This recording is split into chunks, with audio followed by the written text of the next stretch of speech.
to live in the access to culture and different languages and whatnot, and that it would be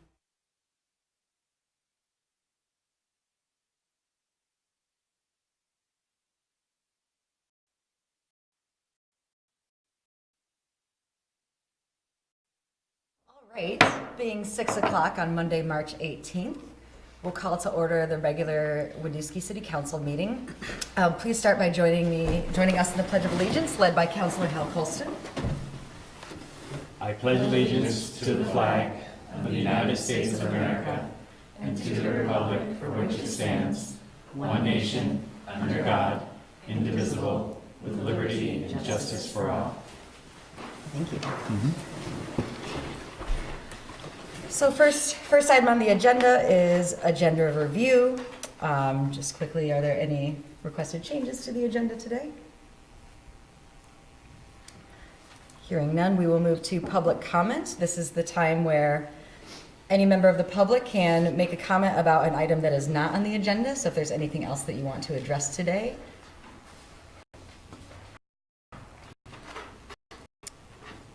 All right. We will move to the consent agenda. In our consent agenda for approval today, we have the City Council and Liquor Control minutes of March 11, 2019, and payroll warrant for period February 24 to March 9, 2019. Are there any corrections, questions, or comments from council? Any from the public? So I would entertain a motion to approve City Council and Liquor Control minutes of March 11, 2019, and payroll warrant for February 24 to March 9, 2019. So moved. Second.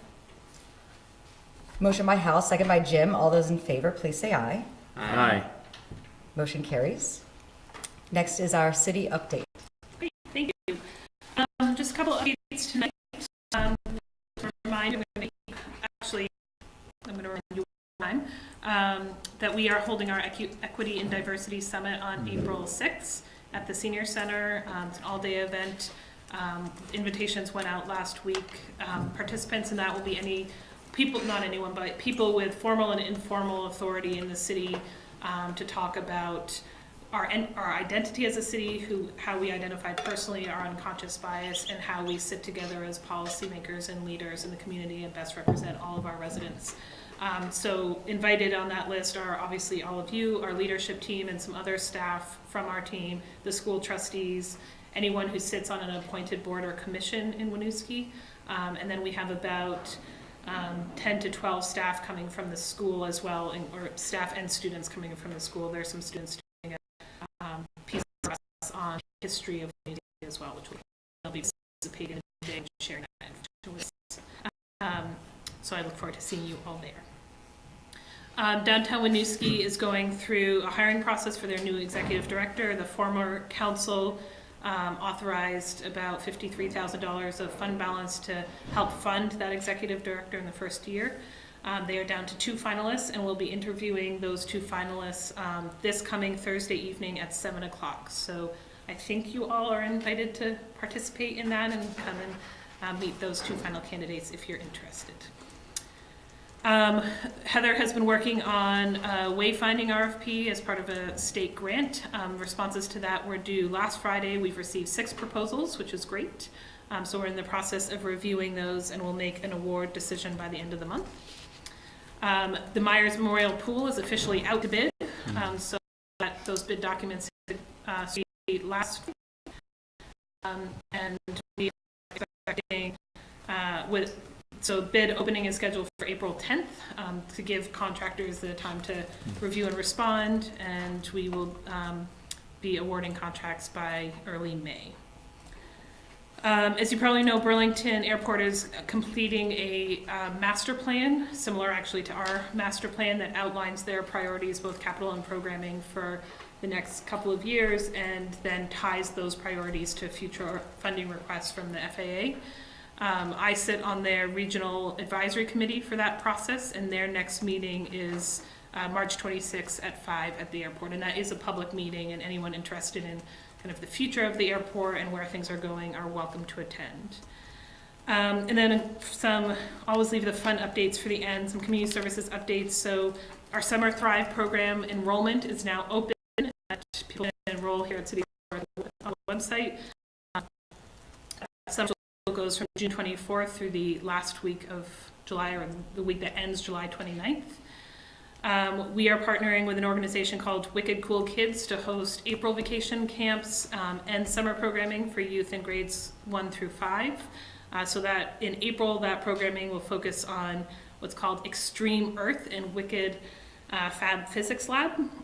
So again, you can get more information on the website.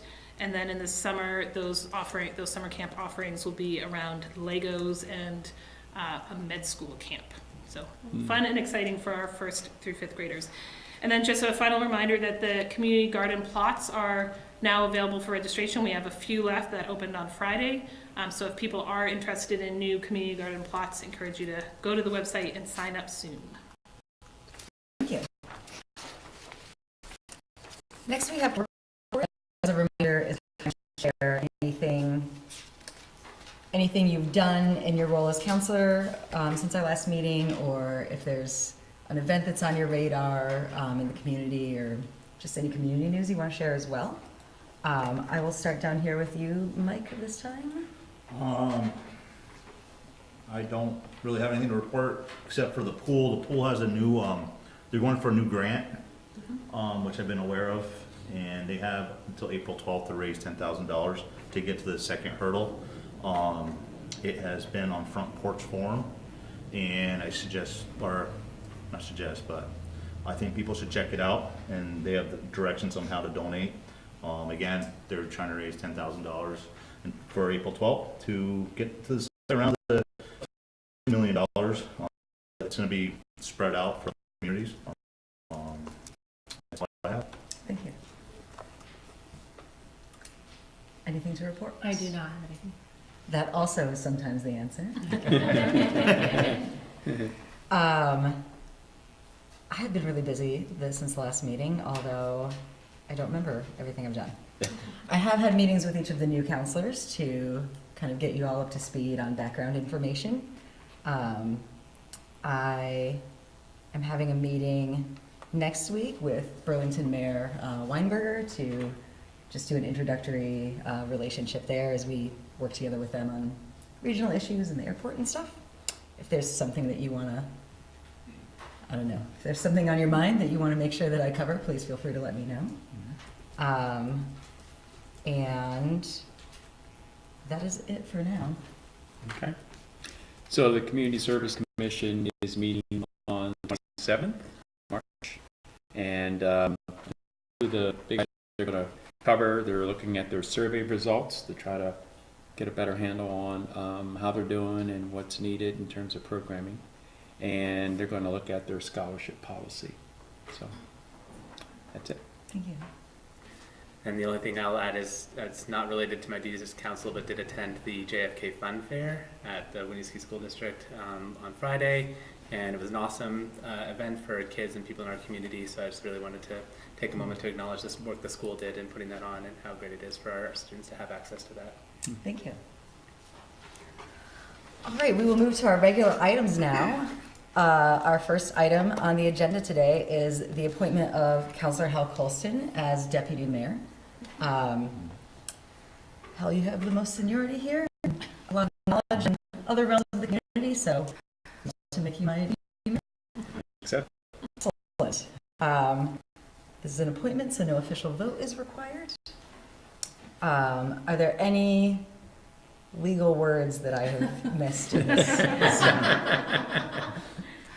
I don't think so. I mean, I would recommend you vote on it. Okay. I think it's per our charter. It just says the deputy mayor shall be appointed from among you. I think to just cover ourselves, a vote would probably be useful. Safer? Safer. All right. I would entertain a motion to appoint Hal as our deputy mayor. I move to. I'll second. Motion by Mike, second by Jim. All those in favor, please say aye. Aye. Motion carries then. Thank you, Hal. All right. Congratulations. Thank you. Thank you. The next item on the agenda is approval council procedure policy. So I saw, so we discussed this at our last meeting, and I saw in the cover sheet that there was a language update to signage post, or agenda posting. Yeah, so the only change that I've made since the last, since your last discussion on this was clarifying the language about where the agendas would be posted and allowing for additional, meeting the open meeting law requirements, but also allowing for additional posting. So it's Article 4, Section B. And just to be very specific, we are designating the following public places in the municipality as where we will post agendas, and that's at City Hall, at the school district, and at the library. So locations that get a lot of foot traffic and a lot of different kinds of foot traffic across our community. And then we will also endeavor to post at TD Bank and in the O'Brien Community Center. Other than that, as presented. Were there any other comments or concerns or things that any of you wanted to see added? I have a question. Why the TD Bank? Is that a busy spot for people, or, I mean? So a couple of reasons. It is a busy spot. It's right downtown, other than City Hall. It's a location that's very centrally located, right on the Rotary. It's also where we as a city do our banking. So we are there every day to make deposits. So it's easy for us.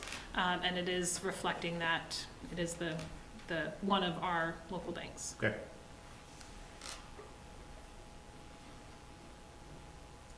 Anything else from council? Any comments or questions from the public on procedure policy? Hearing none, I would motion to approve the mayor and council procedures policy as is. So moved. Second. Motion by Jim, second by Hal. All those in favor, please say aye. Aye. Motion carries. Our next item is to approve the conflict of interest policy, which we also reviewed at our last meeting. So again, so there are no changes to this policy from what was presented at your last meeting. This policy is the policy that the former council adopted, and is based on the model policy written by the Vermont League of Cities and Towns. So their lawyers have crafted it with the state requirements in mind, as well as and we have adopted this along in accordance with our local charter as well. Thank you. And I don't recall there being any requests for changes at the last meeting. Or anything to add at this time? Any questions, comments from the public? Hearing none, I would entertain a motion to approve the conflict of interest policy. Second. Motion by Amy, second by Hal. All those in favor, please say aye. Aye. Motion carries. So I thought that timing was going to work perfectly. I think you actually need to take about a minute and a half recess. All right, we will take a brief recess until 6:15 when we will reconvene for our public hearing item. So just to tell you when we warn a public hearing, we're not supposed to start, we can start it after the time for which it was noticed, but we really shouldn't start it for before the time, because people may be coming just for that purpose to get feedback. Yes, I we thought I have had scheduled it perfectly.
A public hearing has been noticed for the consideration of the new master plan, being 6:15, as was so noticed. I would like to open the public hearing. This is a time to take comment from the public on the master plan. I believe we also have some presentation occurring. That's correct. I will pass it to you first then. All right. Well, thank you very much. Once again, I'm Eric Borland. I'm your planning and zoning manager here tonight with Regional County, Chittenden County Regional Planning Commission, to provide an overview of the Winooski Master Plan update. This is the second public hearing, the second of two required public hearings that we are having. So following this hearing, if you so choose, you could adopt the master plan. And some of this will be a little bit of a recap from the orientation meeting last week, but more for the public hearing side. I just want to make sure I'm hitting these points again. So the plan was last comprehensively updated in 2004. It's been updated several times since then, but they've all just kind of been readoptions of that 2004 plan. So this is the first time since then that the master plan is undergoing a comprehensive update. This update, it was funded in part through a meaningful plan grant from the state, and that allowed the High Regional Planning Commission to really do a lot of the work on this update. Without them, we wouldn't be here tonight having this hearing, I don't think. The master plan will be required to be updated again in another 8 years. It has an 8-year lifespan at this point. And a lot of the input that we received and a lot of the information that went into this plan came from other documents, other studies that have been done, and input from the city's various boards, authorities, and commissions. So a lot of engagement was done to get to where we are in this planning process. So the purpose of the plan is really, the plan is intended to be a kind of a roadmap for future land use and development in the community. Really, it's intended to provide the framework for quality of life, guidance on civic action, how to spend money, capital planning, things of that nature. So it's really intended to kind of guide the community forward for the future. As I mentioned, this is a high-level document that's kind of incorporates multiple other planning studies and other efforts that have been occurring over the last 5 years within the community. So instead of trying to identify new policies and new goals and new actions, we incorporated those studies, which really get into the finer detail of the community. So the transportation master plan, the housing needs assessment, the parking plan, things like that are really set for the basis of this document. The plan was developed, it's organized around the city's vision, the strategic vision statement that's behind you is really kind of the basis for how we established the content of the plan. And again, input from the various commissions and other bodies, and drafting of the plan from the Regional Planning Commission, working through the Planning Commission moving forward. Back in June, we really started the update process very aggressively, meeting twice a month with the Planning Commission, working through each section of the plan to get to where we are today. So I mentioned it's organized, this master plan is organized around the vision statement. We did alter the strategic vision statement a little bit in 2 areas, in the economic vitality and in housing. So the vision statements that are on the screen are what's included in the master plan. So the change to the economic vitality is the strategic vision that's behind you includes the phrasing "with a small town feel" after long-term vibrancy. So the Planning Commission had a lot of discussion about that and felt that they struggled with that a lot. So they wanted to just leave it at the long-term vibrancy. So that was the one change in housing. They changed some of the wording around a bit. The current vision statement for housing reads, "Ensure a mix of quality, affordable housing stock that maintains the character and aesthetics of our neighborhoods." That was amended to read as it is on the screen there. "Ensure a mix of quality housing that maintains and enhances Winooski's unique sense of place and supports the needs of the entire community." So it still is is in the same theme as the current vision statement, but the Planning Commission spent a lot of time discussing this because they felt that the update or this new language better represents the direction forward. So they did tweak it a little bit. And if the chair of the Planning Commission was here, he could elaborate on that a bit. Can I go on that for a minute? And Colin, Christine, if you have comments, I think it's important to note that at last year's priority setting session between the council and the leadership team, there was discussion about this strategic vision and whether we wordsmith the strategic vision areas in the room at that strategy session. And the decision was made then to ask the Planning Commission to take a look at the language and make a recommendation as part of the master plan, not have the council do it in advance of that master planning process. So it was something that, so looking at this and making sure it was still, this statement from 2015 was still current with our values today, was something that the council specifically asked the Planning Commission to do as part of this master planning process.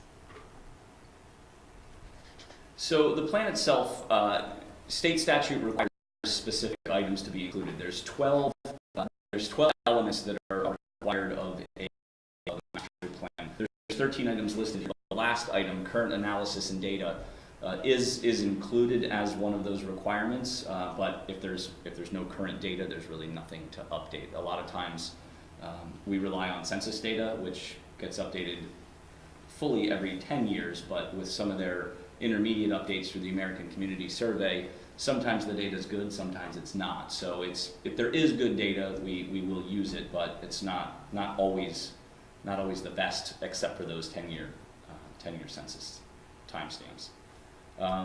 Additionally, so here's a kind of a crosswalk of how each of those elements aligns with the strategic vision areas that we've included in the plan. I realize it's a little difficult to read, but they are all included somewhere in the plan. Additionally, there are 14 goals that should be included in a municipal plan, in a master plan. The goals are not a requirement of state statute. However, if a municipality wants to get regional approval of their plan, regional approval through the Regional Planning Commission, then these goals need to be included in a master plan. So we are seeking that regional approval because it allows us to gain access to state funding, to other state programs. So it is kind of an important piece. So we are seeking that, and we are consistent with the state's goals. And here again is the crosswalk of where the plan aligns with all the state goals. Oh, Mike, come on up. You guys are quick. Come up and join us. If you don't mind. You don't mind, I don't mind. No, Mike O'Brien is the chair of the Planning Commission. And I figured it'd be 6:30 before you got to this. Time. We're on time this time. Current mayor is very on the. Madam Mayor, you are right on. It's good to see someone on top of things. So a few items in this plan that are new that are going to help guide some of the direction are there's information on river corridors, which is a new requirement based on some state guidelines. So we've incorporated language on river corridors. The phosphorus total maximum daily load is really geared to kind of helping with the health of Lake Champlain. So we have language related to the phosphorus TMDL in the plan. And the biggest component is the enhanced energy planning. It's a voluntary requirement. This is a voluntary component that if municipalities choose, they can include specific information related to energy that will give them substantial deference in front of the Public Utility Commission. So we chose to include this language as an appendix in our plan so that if projects come forward related to energy development, we can have more standing and more say in that process. And really what that looks like, so the enhanced energy planning, like I said, gives more influence before the Public Utility Commission. There's a lot of information specifically related to heating, electricity, and transportation, energy needs and energy targets, and how to reduce those, that consumption of energy to meet the state's comprehensive energy goals, renewable energy. So that's the direction that it's geared towards. And we included this, and some of the discussion for including it was because we're already doing a lot of the things that we need to as a city to meet those goals. We have very dense development patterns, we have multimodal transportation, we have an electric fleet of vehicles that we use, so we're already doing a lot of these actions, so it just seemed like a natural step to include the enhanced energy planning in this document. Public engagement, this was another big part of the plan. As among the various items, all of our planning commission meetings were open to the public, and we met regularly. Like I mentioned, twice a month we met. There was postings on Front Porch Forum and other social media. We participated in Winooski. Regina and I were interviewed. We attended the festival, the Halloween event. The Planning Commission held a public hearing, and Council held a public hearing back in February as well for public comments. We also had an open public comment period that ran from November through December, early November through the end of December, to solicit public comments, which we did get about 40 or 50 comments that we incorporated into the document as well. So let's see. So there's a lot of editorial comments that came in, which we addressed. The RPC and their Planning Advisory Committee provided comments as well, and I don't know, Regina, if you want to talk a little bit about that, since... Sure, yeah, just to give a little bit of background in terms of how CCRPC does their plan review side of things. So we have a Planning Advisory Committee that's made up of mostly planning municipalities in the county, and they do the plan review on behalf of the board, and they make a recommendation to the board ultimately for these plans, whether to approve them or not. We've had that process in place for probably more than 5 years now, I think, and it really creates a great peer review amongst the planners and trying to get these comprehensive plans to a better place altogether, and really allows for some coordination amongst municipalities as well. So they had some great feedback on the plan, and the Planning Commission incorporated those comments that they had. And from this point on, essentially, the CCRPC, once the city adopts it, then it goes to a full board, take our recommendation from the committee, and then follow up on their approval. Mike, you want to add anything? Not really. Again, sorry I was late. No, I think we did take the input. There was something though I remember that we pushed back on the Planning Advisory Committee. I forget what it was. It wasn't a big deal, but anyway, we incorporated that. We got all the public comments. As Regina said, if you're not aware, I mean, this was a 3 or 4 year process to get this thing to where it is right now. There was a lot of different folks on the Planning Commission over those 3 or 4 years. So we got a lot of input. We got one thing we did. Excuse me, we got different commissions in the city. So Public Works Commission, Planning Commission, Housing Commission. What is it? Community Services. Community Services Commission. Sorry, Ray. So there was a lot of input in developing this plan. And then the last point on this is we started with a rough draft and kind of polished the whole thing to match with the city's current branding and style guides. So I think that's kind of an exciting piece of all of this as well. And a lot of that was done in an effort to not only match, but to make the plan easier for the community to digest and really engage with it and make it more more of a useful document. It was kind of the intent of what we were trying to do going forward with some of the stylistic components. And that is reflected in the next slides. And in your agenda packet was a little bit more detail on this next part, which is kind of the summaries of all the goals and objectives from each section. So I just have a few of those slides here to run through for folks to see. And we tried to lay this out as graphically as we could to try to identify kind of the higher level goals and objectives for each of the strategic vision areas. And in some cases they will overlap. So for example, and I'm gonna not remember which section it is, but in I believe in the land use section, we talk about maintaining and establishing a more dense urban canopy, and then we also talk about that in the infrastructure section. So there's a lot of cross goal and cross objective identification that kind of helps sync the various sections together. So these, like I said, these are just quick snaps of each of the sections to kind of get a sense of what it looks like and what information is included. But again, they're really intended to be more the higher level goal and objective statements, and then the detail that's going to support these statements is included in those various other studies and other documents. So municipal infrastructure, safe, healthy, connecting people, and then housing.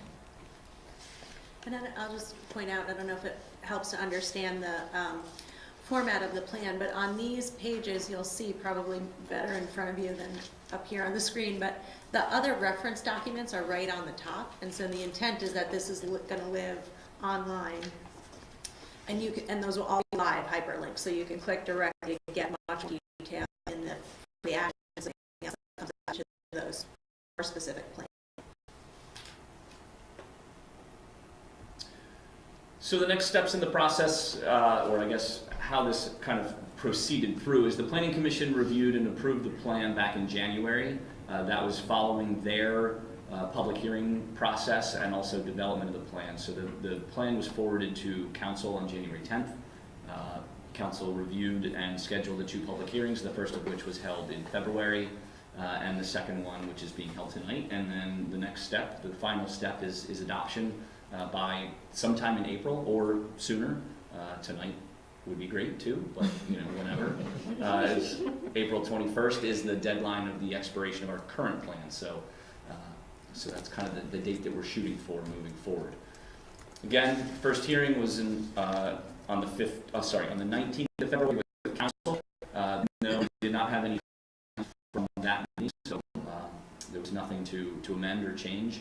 And I guess I should also point out that the plan, the version that was forwarded from the Planning Commission is still the same version that we've had going forward. There haven't been any comments since Planning Commission forwarded the document to Council that we've needed to incorporate coming forward. So second hearing is tonight, which we're obviously having.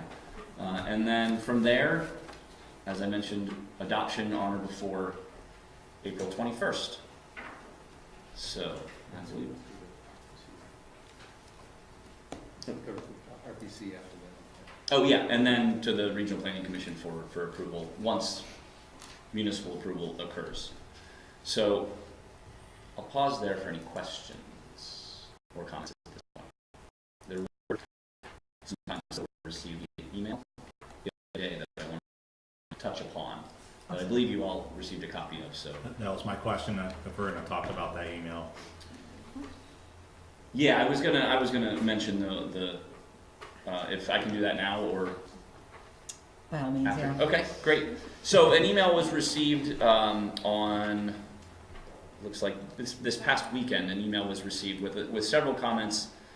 2 comments related to the timeline that's included in the front of the document, and I believe that was included in the packet that was in your agenda. That the first comment was related to identification of when CCB when CCB was established in Winooski. The other one was adding additional language to the TIF expiration about that it will also, those monies will also go to the state education fund. And there was a third comment comment about housing where there was the comment was that there was some surprise that there was not a statement promoting home ownership. And I guess to address the comments, I think or at least in my opinion, from the timeline comments, we included some high points in the timeline of the plan more as just to showcase some highlights, not to be an exhaustive list of everything that's happened in the city. So, I mean, I think, we could add those. I don't know if it's necessary, but they could be added if that was the preference of council. Regarding the housing comment, however, I think the plan does a good job of identifying home ownership. There's a section actually in the plan related to home ownership. In the housing section, there's a lot of discussion of it. We also refer back to the assessment, which discuss home ownership and has some recommendations for home ownership. I think also some of the actions that council has taken with the establishment of the Housing Trust Fund helps to support that home ownership component, depending on how those funds will be allocated. So I think we're addressing home ownership already. So I don't feel that it needs to be addressed in any more detail in this document anyway. I think we're already going down that road in other ways. So, but those would be my thoughts on those comments. But that's really your decision of how to move forward. Mike, I haven't seen the comments, so I was Sorry. not copied on that. Sorry about that. You have to excuse me. On the bottom there, the ABC. Yeah, I see it. So, If I can, well, I can add a little bit of my time to read. I think it is very possible that the comments received were in reaction to the summary documents that were linked on the agenda and not the whole document that has this home ownership section in it. So I think that a solution might, if the council wanted to address that in the summary pages, we could, or just to highlight that chapter within the full document more. So on CCV, I'm not sure what he's Yeah. getting at, if it's when they built the new facility or when they first were established here, because if I remember right, they were in the Champlain Mill before they moved into the new facility. So I don't know. I think the intent here was when they're built. So Yeah. it's a landmark, right? Now, Yeah. I mean, there's a couple landmarks that weren't mentioned on the timeline or the history too that I'd like to see as you know, I'm a big pool, I'm pro pool, so the pool wasn't on that timeline, and Winooski has a public pool, and only Essex has a public pool, so there's no other public pool in the area. The CCV building's a landmark now. I think that should have been mentioned or highlighted a little bit on the timeline or the history. Anyway. The Again, original pool is on the timeline. Oh, did I miss it? Yeah. Oh, I'm sorry. It's part of a whole, it's in the 1967 piece of it from the Model Cities program. Yeah, build a public pool. Well, thank you very much. Again, is there Yeah. a huge section? Yeah. I tried to just hit some highlights. Yep. So I was more curious just if you would reinforce that, the home ownership piece has been addressed to the desire of the planning commission. And yes, it has, and that actually has been a big discussion through not only this process, but when we did the zoning rewrite as well. There was a whole discussion about home ownership versus, not owner occupied properties. And certainly there is a concern that's aired in meetings that we have too much rental property, and what's the right balance, and keeping single-family homes as single-family homes or converting duplexes back to duplexes. The biggest problem is state law allows a single-family owner to put in an accessory apartment by right. So stop that from happening, and then you get into the issue of how do you enforce if I put an accessory dwelling unit into my house, I sell it to Eric, and he decides to rent it as 2 units, how do you enforce that? So there's issues, but there was a huge discussion about trying to maintain our single-family ownership homes. You know, and we tried to do the best we could with what we had to work with. Thank you. So it certainly is incorporated in here, and I believe the Housing Commission, there you are, They had talked that about it. discussion too. The Housing Commission, they're working on the Housing Trust Fund policy, and they have come out with wanting to put a large portion of that fund directly towards homeownership opportunities. So that line is what we're Yeah, this it doesn't tell us the exact steps to take. This is the higher level vision. Right, that's a good point.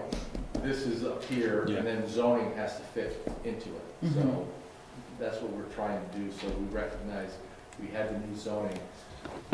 Kind of had to do it, we did a little bit backwards, but that's okay. But zoning has to be consistent with the municipal plan, and I believe it is, as far as I know. Yep. Yeah.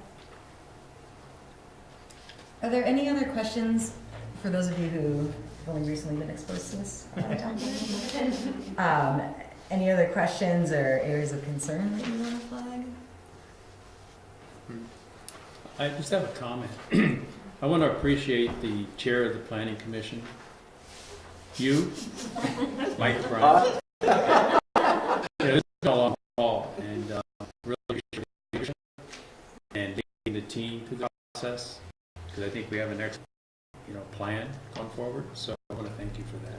Well, thank you, Hal, and I mean, I've got to say that I started on the planning commission in 2015, and Tommy Murray was the chairperson at that time, and that started the process. So, yeah, I mean, it's great to be the chair and get all the credit, but I sit there and go, what?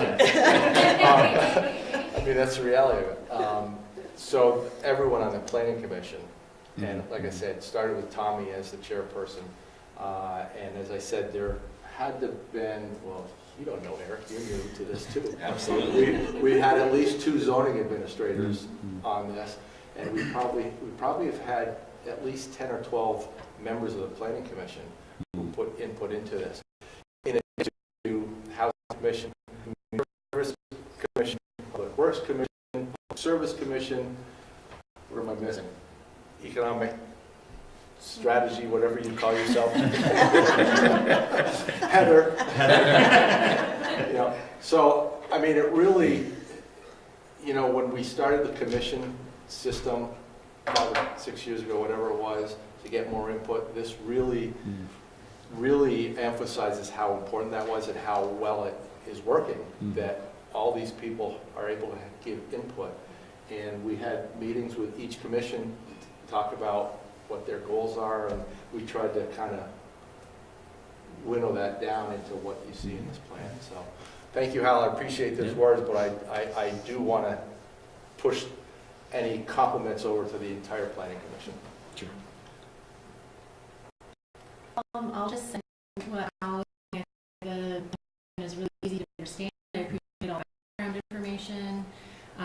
The branding, the iconography of it is really helpful also. So just, job well done.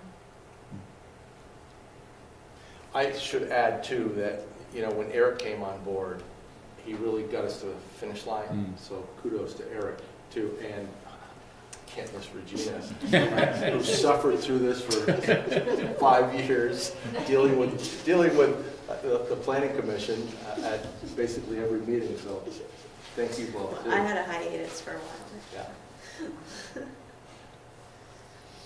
Chittenden County Regional Planning Commission is very helpful to us in many ways. We're happy to have you around. I did want to ask a little, so I would also like to third on comments. I do think this actually really enjoyed the way together.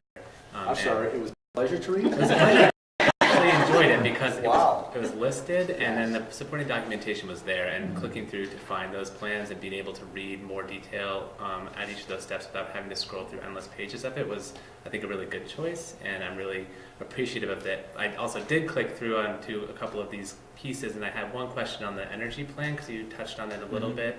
And right at the beginning, the goals are very specific and ambitious in terms of the energy efficiency goals for the city to meet within the next year, or actually 4 years ago, or in the next 15 years. So I guess I'm kind of curious, because the overview that you gave was really around, this gives us standing in the Public Utility Commission to have a better say in public inciting of renewable resource energy development.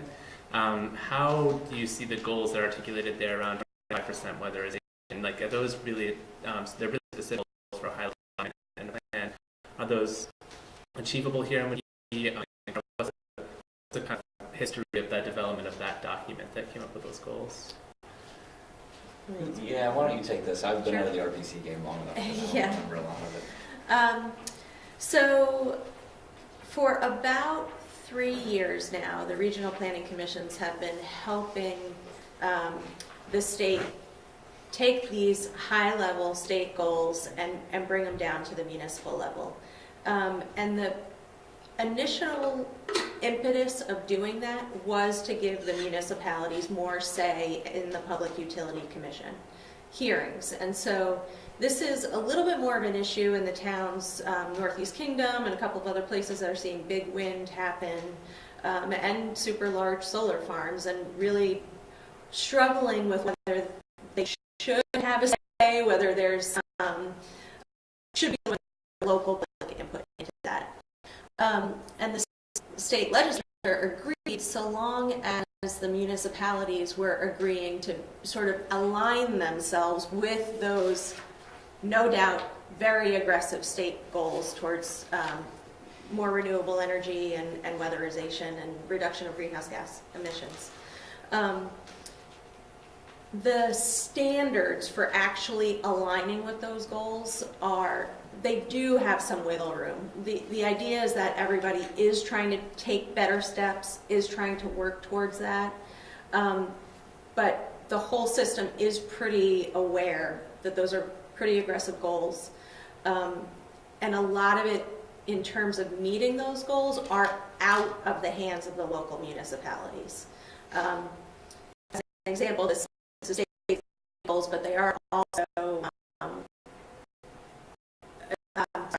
giving certificates of public good for gas line extensions as well. So there's a lot of things that need to be worked out, but I think the really great benefit is that now we've got lots more municipalities sort of, doing what they can to do better in terms of energy, renewable energies, as well as reduction of energy.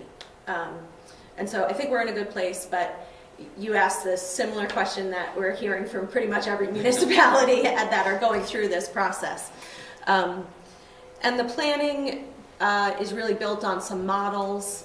They're really sort of like looking through a glass ball and figuring out how to tell the future. And we don't really know exactly how it's all going to work out. But in this initial phase, we're taking a couple steps. I think with every plan, we'll kind of go back to the data, see where we are, see what else we can further meet the goals. And I would just add to that, I think a lot of the information that shows up in that energy plan is it's fairly prescribed from the state. So in order to get that, to meet the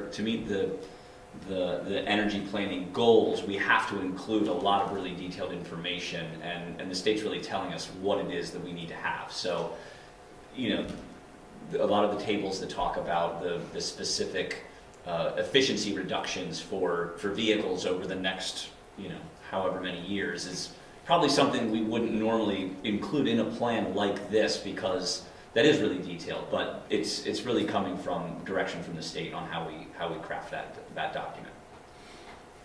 Thanks. Other questions from council before we open it to the public? Sorry, go ahead. I was a question of clarification. Do you have another opportunity to discuss after the public? Did you want to?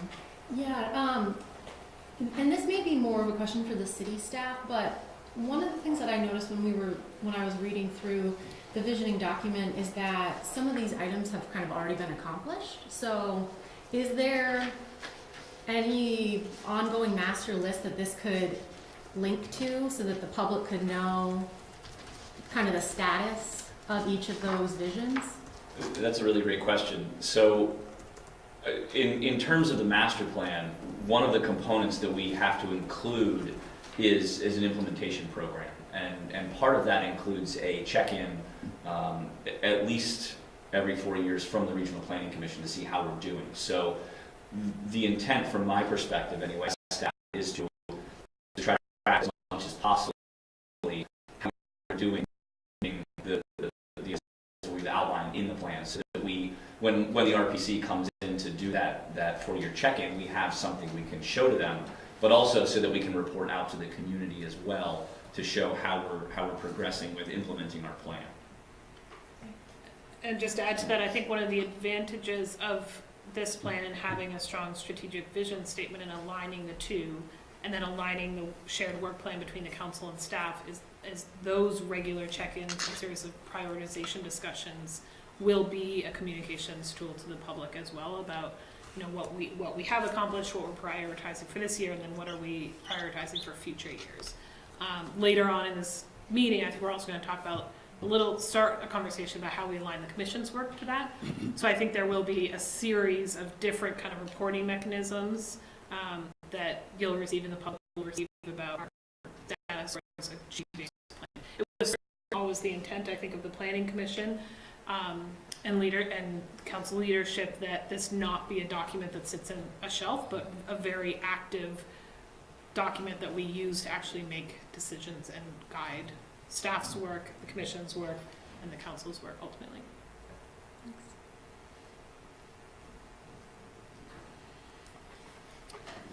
So I'd like to open it to the public for questions or comments about the master plan. And if you could please state your name before you speak. I'm Elaine Etherin, and I'm the Communications and Development Manager for Winooski Partnership for Prevention. And Steffi is one of our youth board members, and we just wanted to make a few comments. On the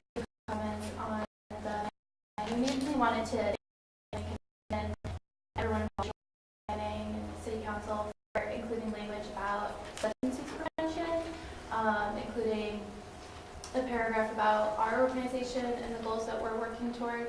And I'm just going to kind of read it. The Winooski Partnership for Prevention works on substance abuse prevention through education, policy, and data sharing.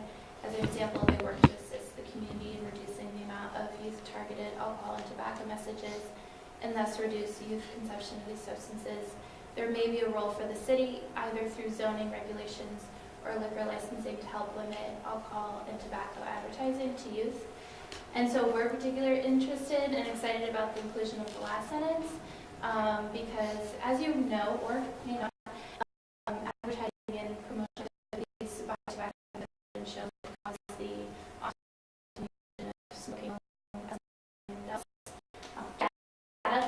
Almost 2/3 of athletes in the U.S. report seeing tobacco advertising all or most of the time when they visit convenience stores that do or do not sell gas.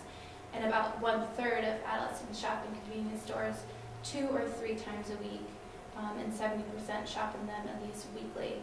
So in Winooski specifically, almost 50% of students report seeing advertisements for tobacco and alcohol most of the time or always. And there are 3 convenience stores on the way up from the Winooski Circle to school. So if that's where they're shopping, then they're seeing them. So research shows that placing restrictions on tobacco advertising and promotions at the point of sale are really effective strategies for counteracting the industry's efforts to attract new current and recently quit smokers. And so currently the Winooski Partnership is in the midst of surveying Winooski resident employers, employees, and what they think about alcohol and tobacco advertising. I was out at the polling place on the 5th doing that. We don't have final results yet. We're hoping for about 200 responses. But so far, many people believe that the establishment's should have the right to advertise, but are mixed on where they should be allowed to, so it'll be interesting to see where that ends up. But the majority of people said that they would like to see less advertising for both tobacco and alcohol. And so we're really interested in opening the conversation up to community members and residents to ask what level of advertisements and promotional materials for substances we want to see in our city, and then work with the city to establish a policy, perhaps limiting the amount and or location of advertising. So we understand this is an ongoing conversation.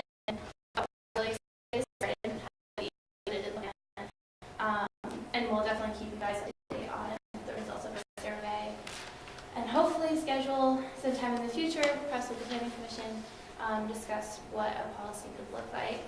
And Steffi just wanted to make a few comments from her perspective on advertising and e-cigarettes.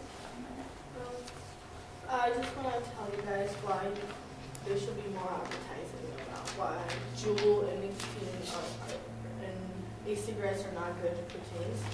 Since that Juul pod contains 20 cigarettes worth of both of nicotine and it alters cells function. And from my experience, I've seen a lot of teens using it, and they advertise it themselves through social media, like in Snapchat. They will videotape themselves using Juuls and other e-cigarettes, and they will think it is. Now, the result from the initiative study shows that users claim nicotine do not know that the product contains nicotine. They are unaware of the chemicals inside of it, which is very addictive.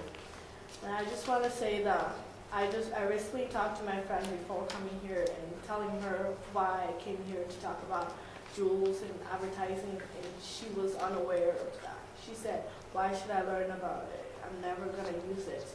But it's bad for her. And in the advertising, she could walk in and see the Juul, and she would just take it. She's not aware of that. And people don't really know what nicotine is and like how bad it is for them. And teens always use it as a way to like get out. They think it's better for them. Once I heard a member of my class having a conversation with another student saying that nicotine is better than smoking. I mean, Juul is better than smoking. Nicotine. And it's just like nicotine is not bad for you. And the other student said yes, it is bad for them. And I think all these advertisements saying that it contains nicotine doesn't say what nicotine means, and students are unaware of that. And I think that it is really bad for them, and a lot of teens are using it nowadays because they think it's a better way than smoking tobacco and cigarettes. And then the only other thing I wanted to bring your attention to, and I have some pamphlets I can just give it to you so I don't have to go on it, but with S54 at the state level, the only thing that we wanted to mention is that the bill includes, it's the bill that establishes a system for taxing and regulating marijuana, but it includes language that places municipalities and residents to pay for and organize ballot questions if they want to be able to retail in their communities. So it sort of establishes a norm that retail would be allowed in cities and towns. And so we see this as taking away local control. And so we would be interested in talking to the Planning Commission and the City Council to discuss like what are possibilities if the city didn't take any action before the bill went into effect, if it does, and then look at different examples of policies, such as maybe restricting retail within a certain distance of the school or something like that. So, that's all we had on that. Well, thank you for coming to speak and to acknowledge that piece that's in the planning document. It's great to have an organization like yours that's doing some of that research and lift for us.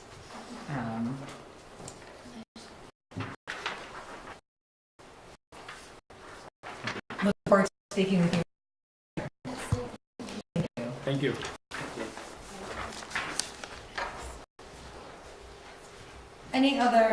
Would anyone else like to ask questions or share comments on this, on the planning? Yes. Jack Como, 376 Mill Street. First of all, I just want to say it's a really positive thing. It's really exciting moving forward.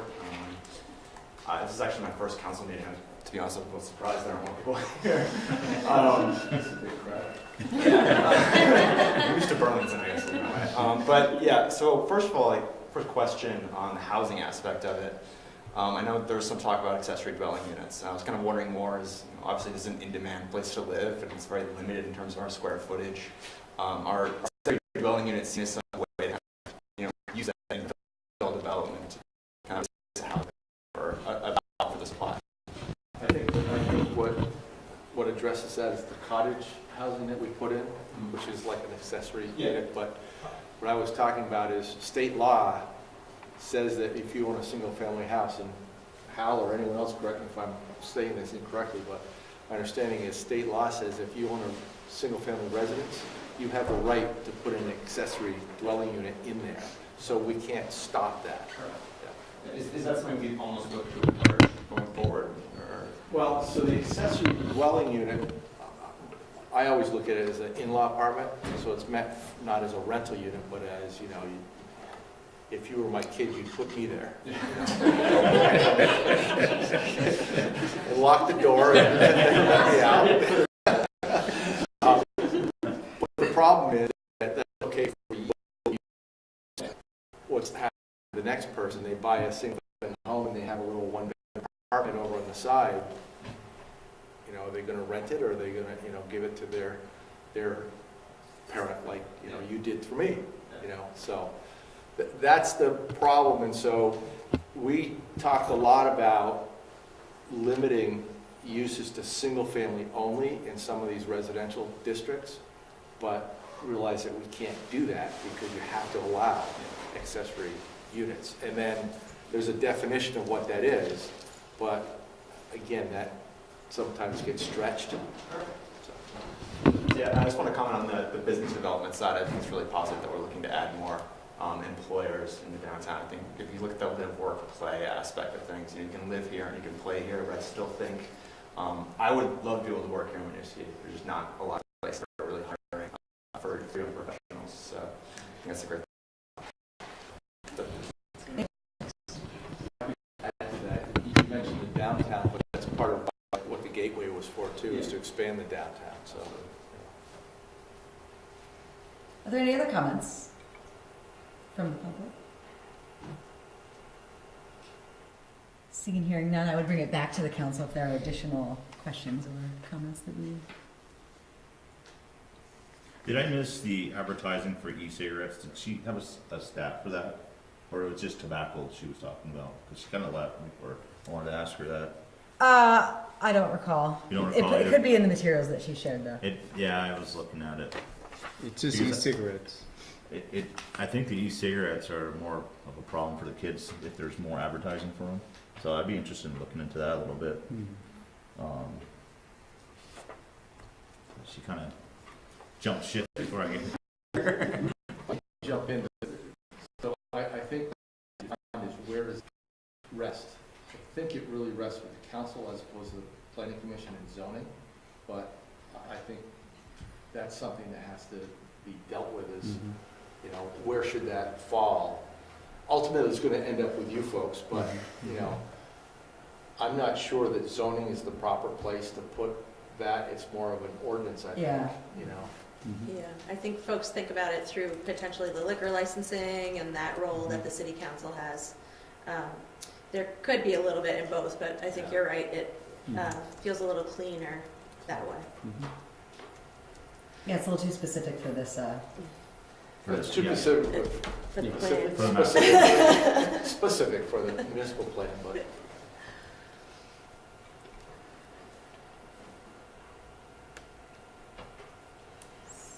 I just have one other question. I was glad you used the example, the inclusion of urban forests in the municipal infrastructure, and that does tie through to other areas of the plan. And I don't want to try and rehash the long discussions that have been had around the vision statement, but I do note that natural resources don't appear in our vision statement at all, yet we have significant investment in natural resources in each of these strategic areas. And much of our natural resource areas are currently to be determined land use zones. So I'm curious what the discussion at the that came to removing or not including natural resources in our municipal infrastructure, especially given that we have these kind of unplanned areas that are largely our natural resource base. So I'm not sure, let me address the fact that we have, for example, Milk and natural area zone, Cassavant is in the central business district, commercial district, half Gilbrook is in the industrial district. Those are conversations that things that we left alone because they're conversations that are going to have to take place with the larger community, and it's going to be an interesting conversation. It's probably going to be, there's going to be a lot of different opinions on it, and so we decided to just leave things the way they were right now and not touch it in the municipal plan until we have a chance to have the appropriate community conversation about what we want to do with those areas. Does that answer your question? That's a great piece of information. I wasn't advocating that we make land use determinations for those. I was more questioning, could we modify the vision statement to incorporate what is a significant component of the natural resources, or do you feel that shouldn't be in the vision statement? The vision statement was something the council did, so that's you guys. You know what I mean? We're reflecting the vision statement as it exists today. If you guys want to change the vision statement, go for it, I guess. I don't know. Well, that confuses me a little bit, though, because Eric, you said that you actually did adjust the vision statement as part of the municipal planning process. Right, yeah, in a couple of areas. I think, I don't, let's see, how do I say this? I don't know that it's necessarily, I think updating the vision statement to include natural resources may be appropriate through a larger conversation. I think because it wasn't included now, we weren't looking to include new areas in the vision statement as we were going forward. We were looking at how the current vision statement related to the goals and objectives that we're identifying for this planning document. That's not to say that future vision statements can't more specifically reflect those components of natural resources. We do include multiple goals and objectives around natural resources in the plan, so we're not overlooking it in the goal setting. Just it's not explicit in the vision statement as you've identified, and I think again that was because it didn't exist there to begin with. So we weren't looking to alter the vision statement in that regard to create a new vision, just kind of tweak what was already there. Well, there was also a request from the council for the planning commission to look at the language of it and come up with, I'm trying to think specifically what the section was in the language, but we had, I should know because we talked about 3 meetings, we discussed specific language. Small town field, yeah. So the council gave us, a request to look at the language and tweak it as we thought fit, and that's why. Otherwise, we wouldn't have done anything to the vision statement. So I would add to that the vision statement precedes it. What's happened here is while they were doing the master plan, they did those language tweaks. I think if we wanted to, as a body, revisit the vision statement in a broader sense, the right time to do that would be when we have that strategy step back in like May, June, when that occurs. Okay. So it's something that we can talk about when we're getting into like the bigger priority discussion there. But that's I'm glad you called it out. It's not something that I had caught when making a comparison there. Any other questions?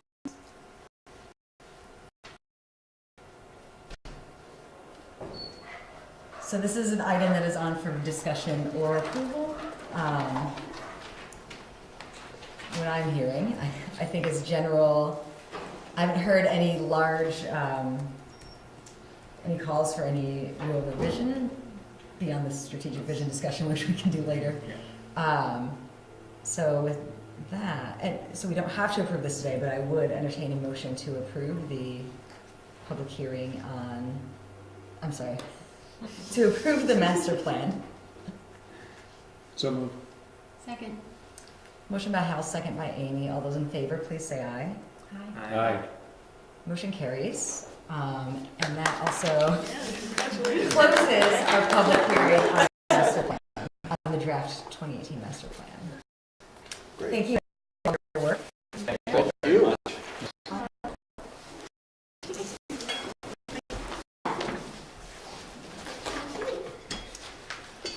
So let's move on to our, back into our regular items on our agenda. Next up, we have Champlain Housing Trust discharge of mortgage deed.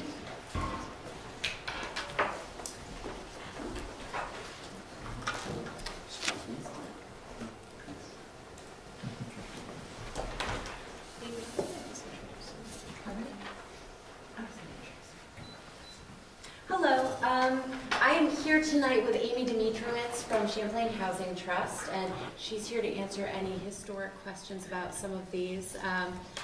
But for the next two agenda items, she'll be here to take questions from you. So can I interrupt? Yeah, please, please, Ann.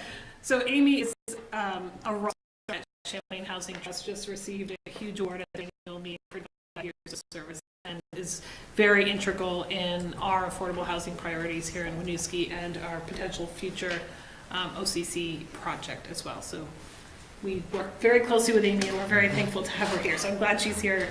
Thanks, So Chris. you all get to meet her face to face as well. Thanks, Amy. So for the first agenda item tonight, the Champlain Housing Trust is requesting that the City of Winooski authorize the release and discharge of mortgage deeds on 3 properties: 194 Hickok Street, 6 and 6.5 LeClaire Avenue, and 136 Mallett's Bay Avenue. The original mortgage federated all 3 of those properties, but since then, 2 of those mortgage deeds have been discharged, and we believe that it is an oversight that the 3rd wasn't. So we're no longer carrying those loans on our book, and the request here is to give the authority to see a single mortgage deed discharge that lists all 3 of those properties, just to clarify the final disposition of those mortgage deeds. Happy to take questions about that. I gave you, I believe, also the original mortgage deed and a copy of the discharge for 6 LeClaire and 6.5 LeClaire. So obviously, it was paid off to be discharged, and we don't have it on our books. We really do think it's just an oversight in paperwork. Thanks for that clarification. Amy, can you share with us why you're looking for this? Is that possible to do? I can certainly, yes. Okay. So, in fact, this was a loan that was on 3 co-ops. They were housing co-ops 25, 30 years ago, before my time, and I've been a long time. The one on Mallett's Bay, 36 Mallett's Bay, actually transferred that property to Habitat for Humanity, and they built an owner-occupied duplex. There's 2 units there. 6.5 LeClaire, we did some renovations there. It's continuing to be affordable rental housing. And the remaining one is 194 Hickok Street. And there are 2 units there, and we're looking to take down 1 unit and renovate the remaining unit and have that be a home ownership unit as well. And the folks who had lived there for quite a long time, just as an aside, who moved out into rental housing are actually going to apply to become a purchaser there. So that's a pretty great story. Yeah, isn't it the case one of the units is unoccupied anyway? Yes, so that we would have converted that to home ownership quite a while ago, but there were 2 long-term tenants there, and we didn't want to displace them. When one of we saw as a potential opportunity in another household, so we had left that empty in anticipation of being able to do this home ownership conversion. Thank you. And thanks for joining us. Yeah, so it sounds like what you're saying here is there's no money owed anyway. There's a paperwork error, and moving forward can gain us additional home ownership, another single-family home. Yes. I like the sound of that. Are there any questions or concerns from council about this item? one more thing to add. This is being brought to you because the authority sits with you to dispose of property or assets. So it's not something that we as staff can solely do. It is something that requires your collective authority. Any questions or concerns from the public? All right, seeing and hearing none, I entertain a motion to approve discharge of mortgage deed for Champlain Housing Trust. So moved. Second. Motion by Jim, second by Hal. All those in favor, please say aye. Aye. Motion carries. Thank you. So our next item is Champlain Housing Trust VCDP loan extension. Yep, so what we're looking for here is a 5-year extension of a loan to Champlain Housing Trust. And this is originally funded through a Vermont Community Development Program funding for affordable rental housing properties at 53 through 67 East Spring Street. The mortgage note is currently due to mature in 2020. We are looking to do a 5-year extension of that to 2025. And the Champlain Housing Trust acts as the administrator on that loan and the custodian of the funds. So we actually have no standing or signatory authority in that. But we're looking to extend that in order to work with other affordable housing partners that will also be extending the loans with the VHFA funds. Yes. Mm-hmm. So what is the, I'm not clear like what the outcome is, the need for the extension, like what the outcome is that we get out of that. Do you want to speak to that? Sure. Yeah, thank Sure. you. So the property is actually at 53 through 67 East Spring Street, is owned by a partnership. We're the general managing partner. And it includes this property as well as 1306 Ethan Allen Avenue out at the Fort, which is in Colchester. Mm-hmm. Those two distinct properties are owned by one partnership. The city of Winooski, the predecessor of the Housing Trust, managed a rental rehab program on behalf of the city of Winooski and put in a $75,000 VCDP funded loan into this project to help the initial renovation that happened there. We got a similar loan through the town of Colchester for the building out at the Fort. Those buildings need renovation, and we are working towards a refinancing plan, but we need a little more time. We requested the first mortgage holder is the Vermont Housing Finance Agency, and we asked them to change the terms of that original loan, of their first mortgage loan, extend the term but also reduce the interest rate. We do expect to be pulling the refinance together within the next 2 years, so we'll likely come back and look for a change of the terms, likely just an extension again, before the 5-year term is up.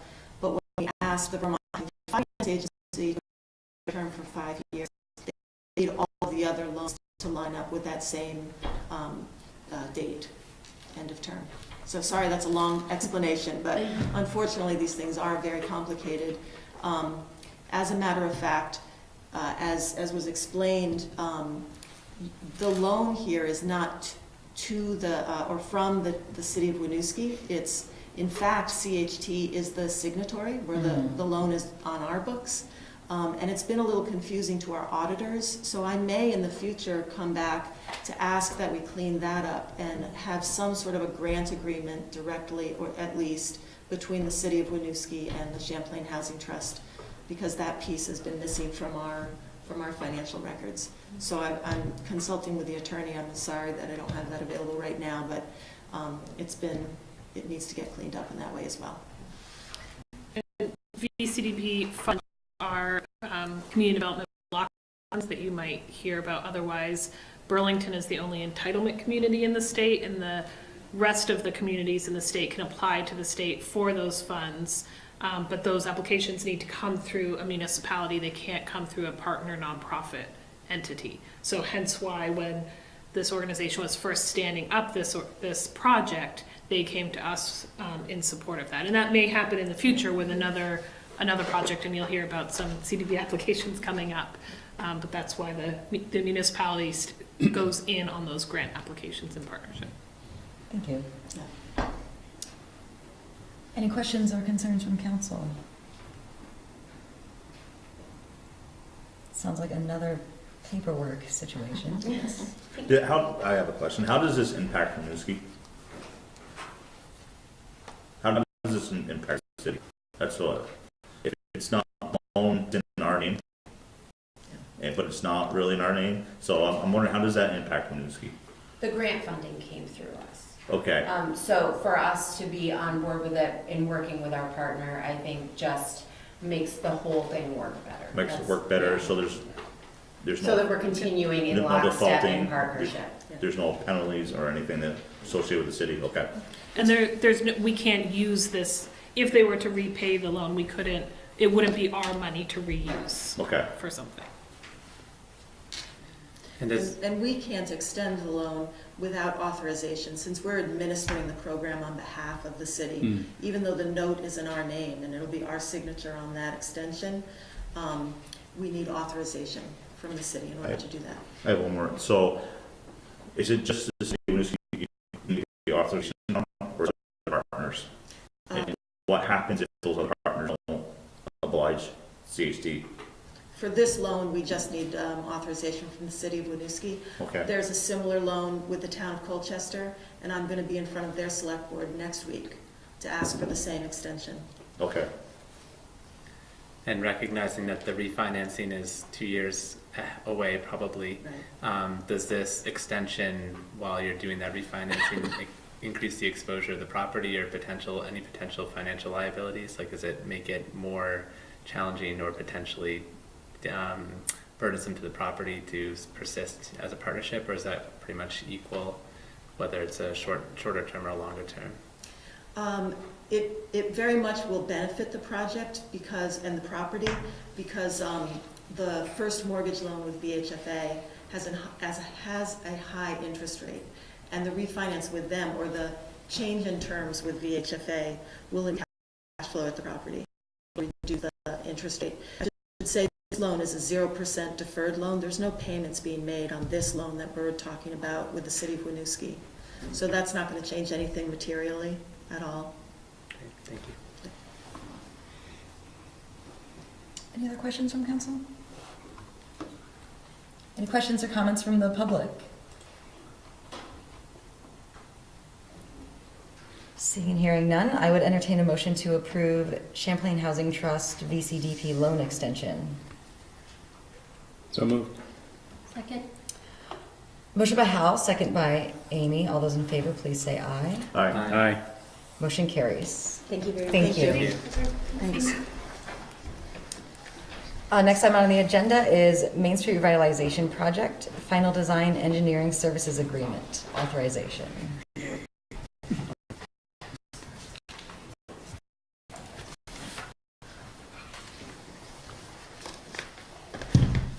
Hi, this is a big one. Yes, it is. Ready? So we have a small project. Small. So I have Evan Dietrich here from VHB. He's the Transportation Engineering Director. That's right. VHB. So Evan's been with the project since the beginning. But tonight we're looking to authorize city manager to sign the final design ESA for the Main Street project. One other request is that, if authorized, we'd also like to authorize city to revise the ESA to address any SDA or TC additional feedback, which I'll get into a little later. So the total ESA is $1,539,989.81. So, and that's broken up between 3 different funds: general fund, sewer fund, and water fund. So just to give an overview, so this is sort of the next step from our concept design plans that are currently available. This will provide preliminary engineering plans, and then we'd be moving into final engineering plans for the entire length of the project, the 4,000 linear feet from the New England Railroad Bridge all the way up to Colchester Line. And it's for all phases of work. So it's water resources, streetscape, roadway, landscaping, and undergrounding utilities.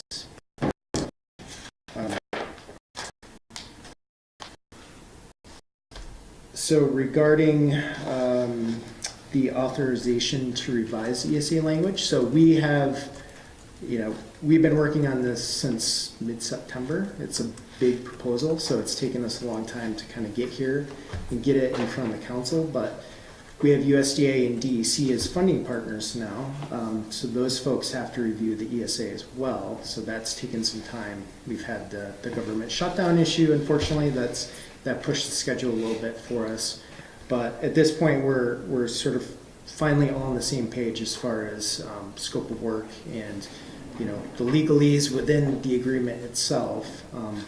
We may see some small tweaks in the language once some other DEC folks review it. So that's why we're requesting, if some of those sort of legal agreement comments, indemnifications, things like that, that we're allowed to kind of make those revisions. So no revisions, regarding scope and fee, but we may have a couple tweaks as we go through more layers with the DEC.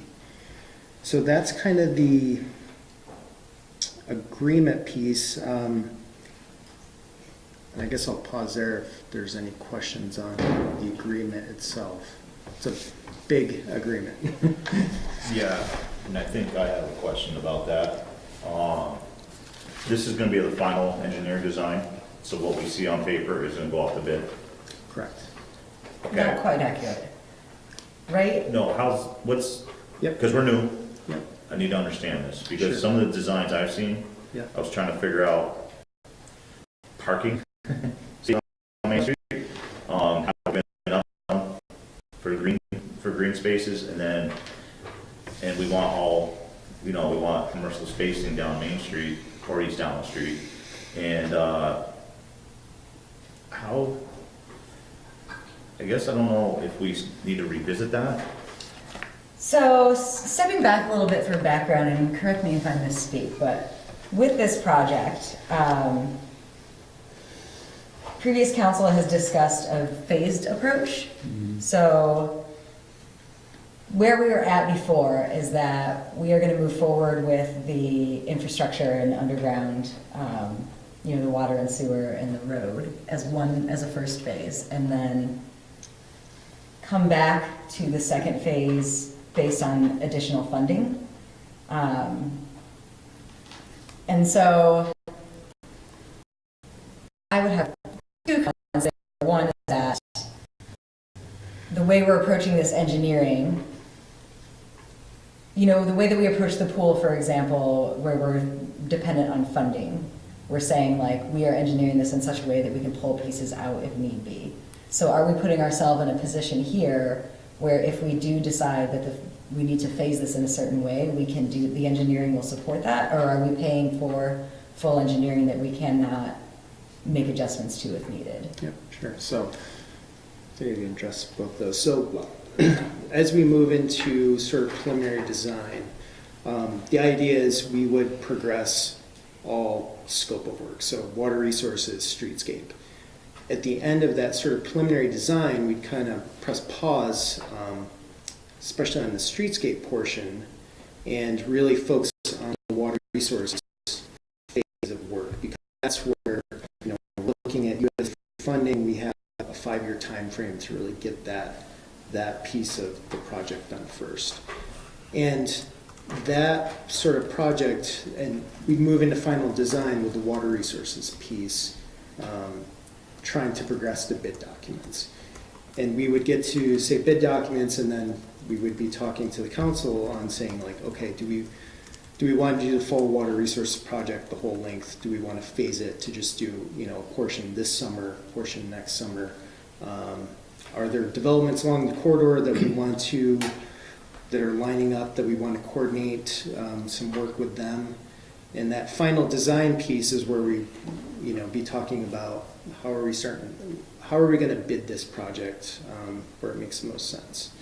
So, and to answer your question, there's a lot of room for how we 66 foot right away. So, in concept plans, we have identified based on community feedback, we want parking, but we want to also accommodate an uphill bike lane. The trade-off is we're gonna do potentially a shared bike lane and the drive lane down. There's still a lot of room to kind of, how do we cut out that 66-foot right of way, accommodate all modes, accommodate a wider streetscape, because we are only at, concept level plans right now. We still have a long ways to go to sort of get to that final design phase. Because that's what worries me about trying to rent commercial space out and not have any parking for those commercial spaces. I mean, we kind of seen it on the Rotary a little bit when that Halkeen building came around. It took a long time for those spaces to come out because there's no parking around them for street side parking. And that's what concerns me about trying to make sure those buildings get utilized fully.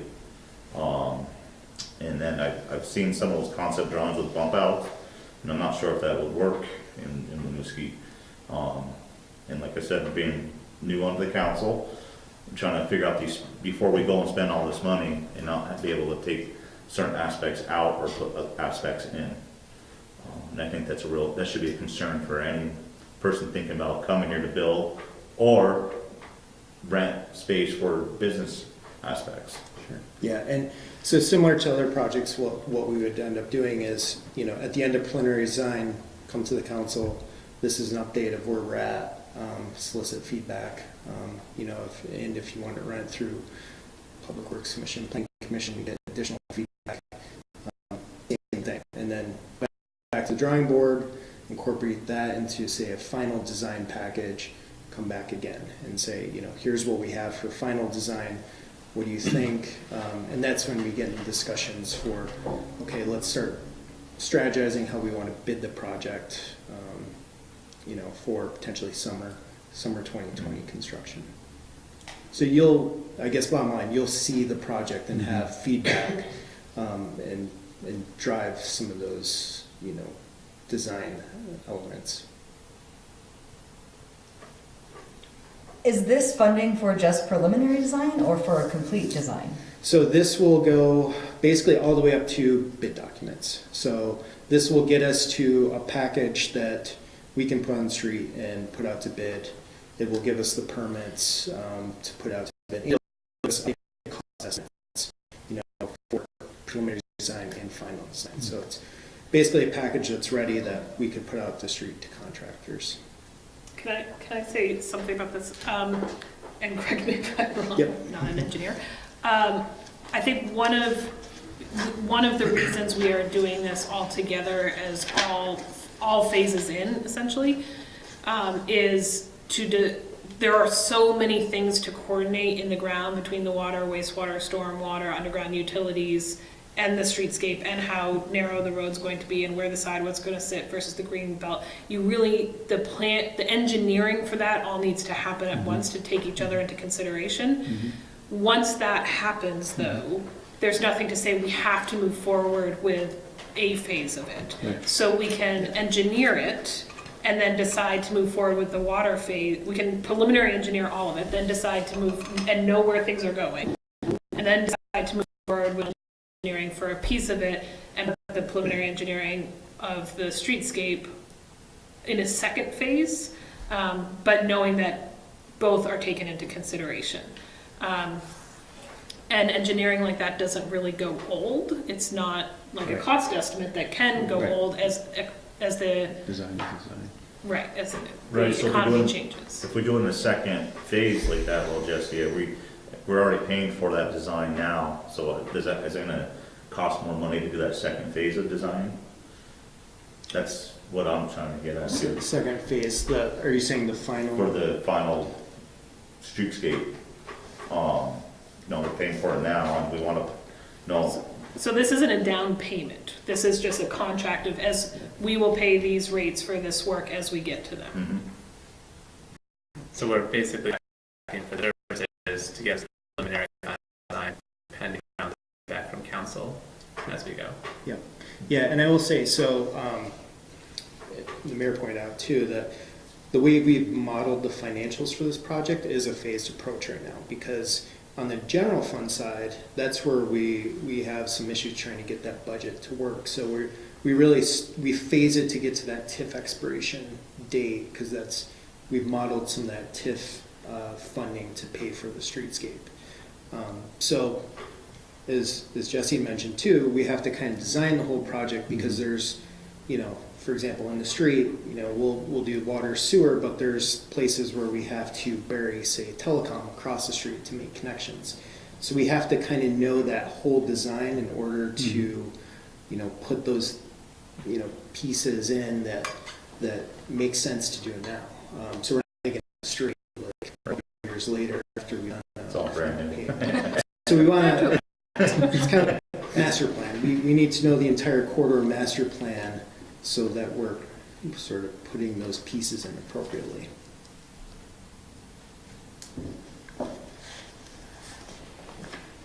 Can you talk about the timeline? So, ideally, ideally our target is to start construction next summer with those water resources pieces. And that's mainly to maintain the scheduled USDA for the funding. And just to be clear, next summer is 2020, not this coming summer. Yeah, correct. No. No, we're not there. I think with preliminary design, where are we looking at? The final design?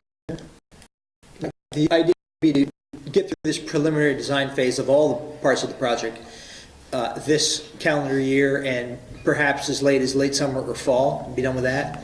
Then do the pause, as John said, and then decide where we want to go from there about what it is we want to get built next summer. But the goal would be to get something built starting in 2020 construction season.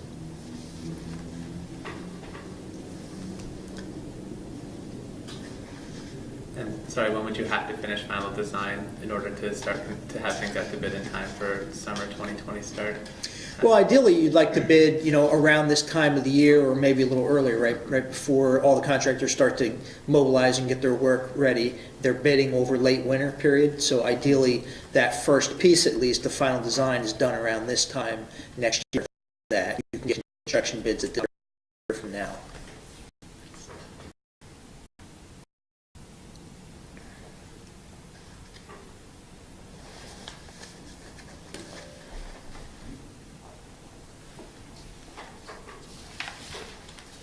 So I would just like say as some background that, and I think Jesse mentioned this before, that this is a project we've voted on many times and we will keep voting on. Yep. So there is, like, you guys are stepping in to continue work that's already been started. But I wanted to acknowledge that for 3 of us up here, this is like a huge project with a lot of new information to it. And we are right now talking about committing a significant amount of money at one point to keep the ball rolling forward. To John's point, like, we are more to weigh in on this and, keep learning about it, but I do want to acknowledge that, like, any questions that you have right now or concerns or anything are more than welcome. I was remembering back, this is kind of neither here nor there, but that this meeting last year, when it was your first 2 meetings, we were making the decision of whether to go out to bond for this project. That's right. And you were brand new on the council meeting, like, so, $23 million, what do you think? So, and you guys asked great questions, and as I remember that, it was new sets of eyes, new perspective on things that we're in the weeds on is super helpful. Weeds. What I want to see with all this work is the 1.5 million. Is it not, we have to go backwards and start over on something that costs city money. I think this is a huge amount of money. I just, from the background I've heard from some of the residents, it was the streetscape that was my main concern. I think the utility portion of it it's a done deal. I think it's gonna make it look really nice. And I understand, I'm starting to get the picture now that you have to do all of it at once. I'm just concerned that if we have to start tweaking it, it's gonna start costing taxpayers more money. And that's why I'm asking these questions. No, and it's a big proposal. Yeah, and I will say, we're cognizant that, you know, even over the life of this project, things may change. So what we're trying to set up is, okay, we bring the curb lines in to accommodate sort of the form-based code zoning to give those building frontages some space. We're not necessarily in like protected by something like that. So what we're installing is mainly striping. I mean, there will be bump outs and things to accommodate pedestrian crossings, like mid-block crossings, but within that right of way, or, you know, we can pretty much, you know, if we want to change a bike lane to parking or change parking to a bike lane, like, we can do that with paint. Okay, So we're trying to build those kind of redundancies in, so Yeah. who knows what the transportation network's gonna look like, you know, 20, 50 years from now. And, well, the other thing too, is this Main Street is this gonna tie into the underpass too from Colchester with the sidewalks? Because I know that's on appeal right now, so how's that all fitting together with this study or this engineering as well? So it is, I'll let Evan, because you may have had more discussion. Yeah, we've been talking with V-Trans. Of course, the Exit 16 is a project.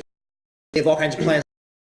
So we're talking to the V-Trans project manager about what their plan is for that. And right now, the projects blend together perfectly fine. It'll be seamless to go right through. Okay. If they don't build theirs, actually at this end, the Winooski end, there isn't too much of a change close to the Colchester line from what's going on now with the interchange reconfiguration. That doesn't really change much. So our project would still mesh into that. Okay. One of our big concerns has been traffic control. You know, they may be going to construction potentially the same time we're going to construction. And you can imagine what kind of havoc that's going to rain on traffic in this area. So one of the things that's most important to me anyway, and I've been talking to the V-Trans project manager about, is what are we going to do to maintain traffic? You know, you're going to have to warn people on the interstate that exit 16 may not be a great option at this time. And that sort of information campaign, in addition to where traffic's going to go, lanes, what detours might be in effect, that stuff. I think if the state decides not to move forward with that project for whatever reason, though, although I don't think that's going to happen at this point, I think we would be trying to work with the state and Colchester to, at a minimum, continue a sidewalk up to Shaw's. That's something we've heard repeatedly, and it's not technically on our property. We don't have say over that, but I think we would be strongly advocating that with these improvements, we continue at least some of those streetscape improvements through the underpass. I agree, because there's a lot of people that walk up that way.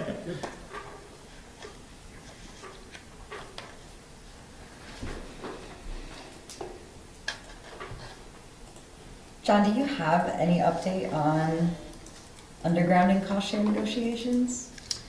We haven't, we're kind of, so as we've been negotiating this agreement, we have had a second meetings with all the utilities, but mainly been on an engineering basis. So the next step with final design is to start those cost share negotiations with sort of the business development folks, and really get into the weeds with the final, once we get into final design, because that's where they'll have a better idea of like what the cost is.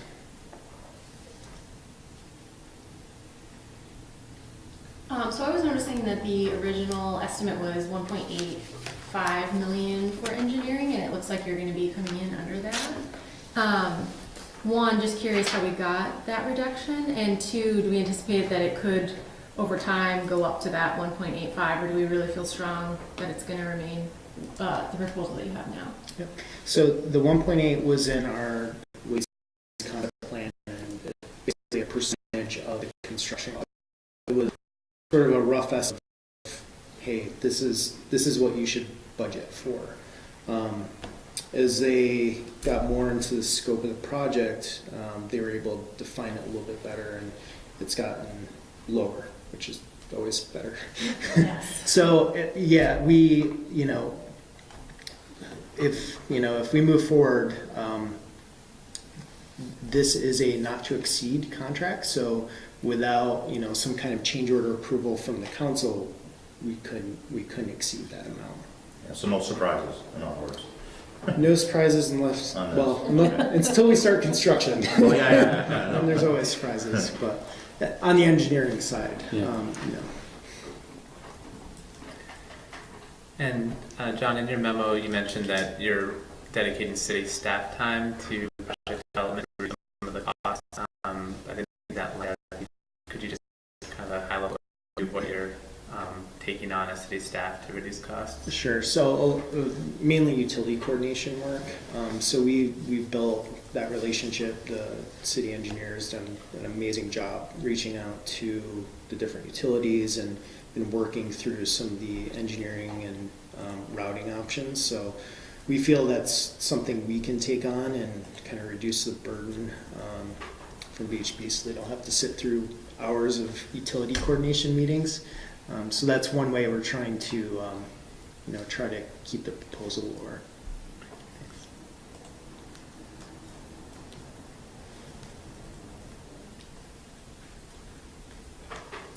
Are there any other questions or comments?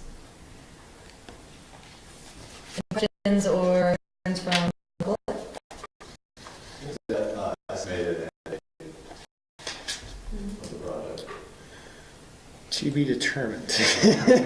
Yeah, I mean, so our plan is to begin water resources construction in 2020, next summer.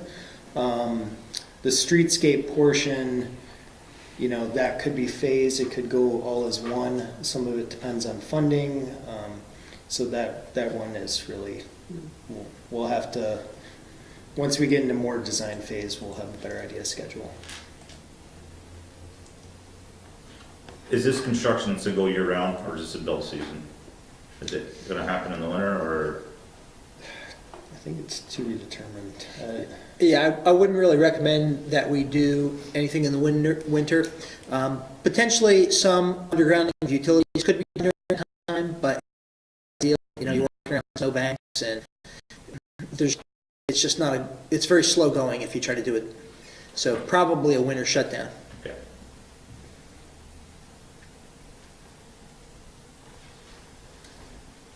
Any other questions from council? One more.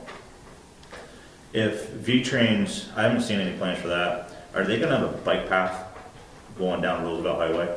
And would the city consider, or would the engineer consider to incorporate a bike path connected to the Colchester V-Trains? Instead of, I don't know if it's a green belt bike path, or is it gonna be a wider sidewalk paved for pedestrians and for bike traffic? Yeah, Would that be something that we can incorporate or draw up to, or? So I know the plans the most plans I've seen, the path that cuts through, I think it's 8 or 10 foot, and Right. then it kind of melds into our streetscape. It does now. Initially, I think theirs only went as far as the Whitcomb driveway. And we said, well, wait a minute, we have these bike lanes that we want to connect to. So they, in our prior coordination with them, they've amended their plan to show the extension of, I think it's bike lanes that comes from that multi-use path now that will connect to our bike lanes. So we've actively worked with them to make the facility consistent all the way through, so bicyclists will have a place to go. Okay. Yeah. Yeah, I think the hard part for us, I mean, so we do have 66 feet to kind of cut up the way we want to. And we've gone through sort of this, we've gone through a public process of, obtaining feedback on what the community wants to see for that. It's hard to fit a dedicated bike lane within that 66 feet because you're taking away from something else. So you're taking away from, sidewalk, furniture zone, parking. So I don't see that as an option on Main Street. I don't know. I don't believe that was looked at as a design option.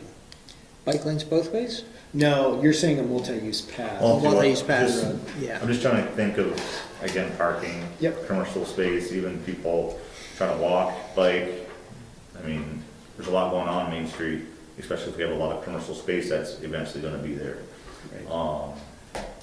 Yeah, we looked at that early on. One of the options was to have a multi-use path that would go right up the road off of one of the sides, but it really ate into a large part of the sidewalk, and it reduced some of the parking, and it was not really well in the public meetings. Yeah, I we- don't know what's happening.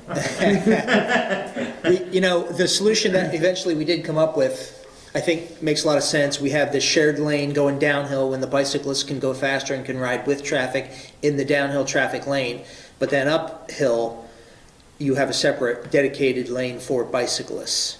And that's in addition to the sidewalks on both sides. So you have pedestrians off the cartway, you have the bikes going with the cars downhill, and then a separate bike lane going uphill. Well, with parking. With parking, generally speaking, yes, Okay. that's right, yeah.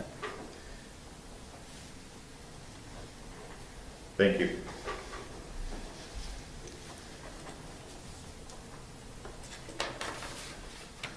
So again, I'm not hearing any great concerns. Entertain a motion to approve the revitalization, final design, engineering services agreement authorization. So moved. Second. Motion by Hal, second by Jim. All those in favor, please say aye. Aye.